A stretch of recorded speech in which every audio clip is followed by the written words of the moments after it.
speaking of the NWA, you were NWA Florida champion, NWA Midwest champion, NWA North American champion, and NWA World Champion. Do you want to talk about some of the highlights of your NWA run, and then we'll get into the big World Championship run that I guess had some controversy? Sure. Well, Ed Schumann found me online, and he's like, man, I really like this Sheik character, but you're missing a few things, and I can help you. I said, okay. My ears were open. I was always willing to listen to people. I was always willing to learn. He said, my boots were too dark. This was wrong. This was right. You need a name like the Noble Sheik or this or that. I said, okay. So Almighty isn't in Islam. But my thing was I wanted an Americanized word that was gonna piss people off. I wanted a word that was gonna piss Muslim people off. I didn't want anyone on my side. I was attacked like 15 times in this era, which is crazy. I mean, Arizona, Chicago, over and over and over down the line. I was attacked in multiple, Texas, one time working with Carlito. So it really worked. I had some really good heat with the gimmick. Ed tuned me up, and Ed asked me if I wanted to join the NWA.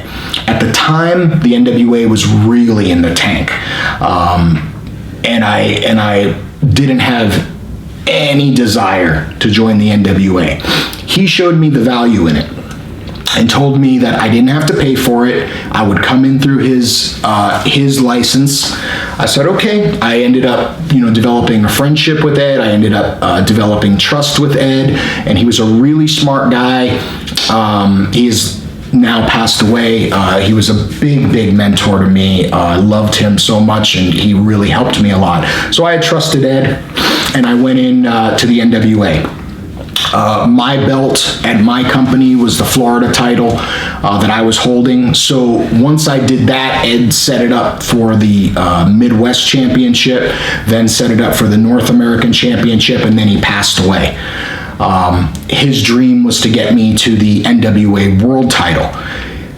To be honest, it wasn't necessarily my dream. It wasn't like something I needed to have, or something that I needed to have happen for me. It was more of an act of completion for Ed to kind of finish up our business together and give him the nod that finally I got it. But I really went up the rankings in a working class way, which I'm very proud of. The state belt, the regional belt, the intercontinental belt, the world belt. And at that time, prior to me getting the world belt, I was being courted by Japan, and they wanted me. At the time, I had a lot of steam on me. I was really hot. I was one of the few heels in the States that was a real heel getting real heat. And so I was in pretty high demand, but I didn't want to go to Japan, as crazy as it sounds. I didn't want to go to Japan until I accomplished that piece of business with Ed. And furthermore, I knew that if I went to Japan, which was something that I did want, I knew that if I went to Japan as the NWA World Heavyweight Champion, that would hold weight. And I knew that I would have a bit better time in Japan, more high-profile matches, and more importantly, more money. So, and that's really all I think about is the business of the situation. So the business of the situation told me to wait. So I waited. Ed ended up passing away, and then the NWA ended up finally, after kicking and scratching and clawing, they finally reluctantly kind of gave me the thing, and just really, they just weren't ready for as tenacious as I was going to be. They weren't ready for, as much of a hustler and a go-getter as I am. They thought I was just going to kind of do whatever, and then they were going to take it off me. But I brought the title back to Japan, which they didn't know about, that I was going to Japan. I held that in my back pocket, as I was taught to do by my trainers. And so once I got the belt, I was the first guy to bring the belt to Japan after a decade, which I thought was a great accomplishment. And then everything went the everything became a shitstorm after that.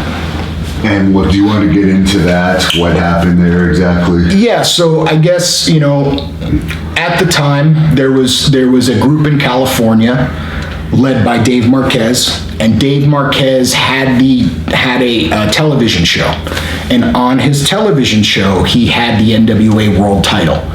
Dave Marquez was not a fan of mine, was not a fan of me. I just thought of him like a promoter. Like, I didn't think either way, if we were going to do business, we'll do business. If not, we don't. If he ripped me off, we wouldn't work together again. If he didn't, we would. I just thought of it like that, just business. Well, little did I know that Dave did not want that belt to leave NWA Hollywood. And rightfully so, from his perspective, because then he would have to fly in the champion. So it was cheaper for him to have it at home. It was cheaper for him to have a grasp on it, the thumb on the head of the champion and all that. And here was me coming in to pull that away from his television show, which was strictly revolving around this title. I didn't know what he was doing. That was his business. I was doing my business. So basically what happened was everybody kind of crossed hairs on their focus of doing business for themselves. And at the time, Adam Pearce was the champion, and Adam did not want to drop the belt to me.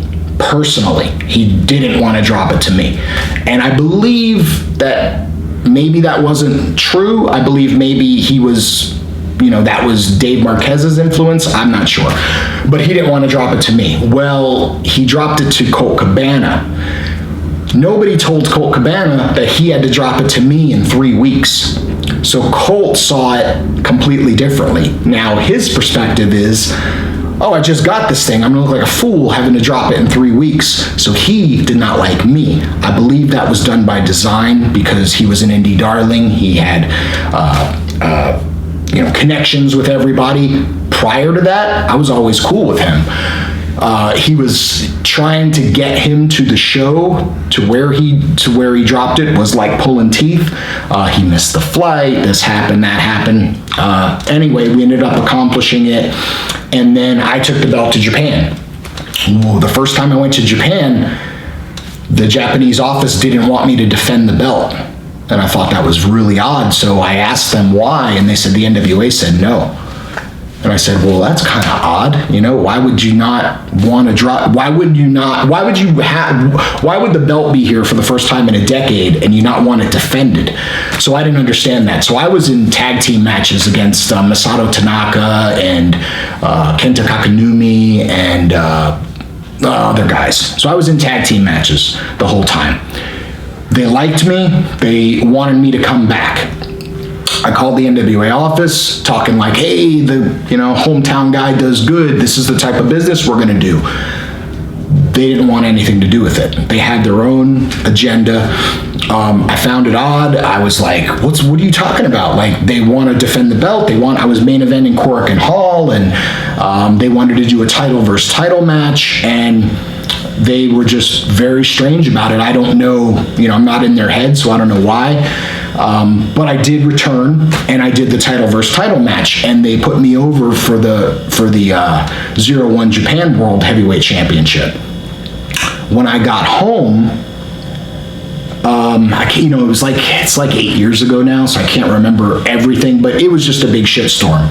And then they were like right away wanted to take it off of me. And I was like, well, I'm doing this thing here, and then I had this very lucrative tour there, and they wanted me to do something where I dropped it to Adam after I had committed, and they knew I had committed to Japan. And I was like, well, wait a minute, I'm doing something with this much money, and you're wanting me to go to this town that's, I believe it was Indiana or something like that. No disrespect to Indiana, but it was like a, kind of a, small show with, a very minimal pay. And they had admitted to me that they weren't going to pay me my guarantee, and I found that odd. They were offering me $150 to go to a place and leave a lucrative tour of multiple thousands of dollars. So I had to decline. I said, listen, I said, this is my chance right now. I'm making my money, and you knew that I was doing this. I agreed to it. And, it was a back and forth of, you've got to do this. And I said, well, I'm not going to do that, and I'm going to make my money.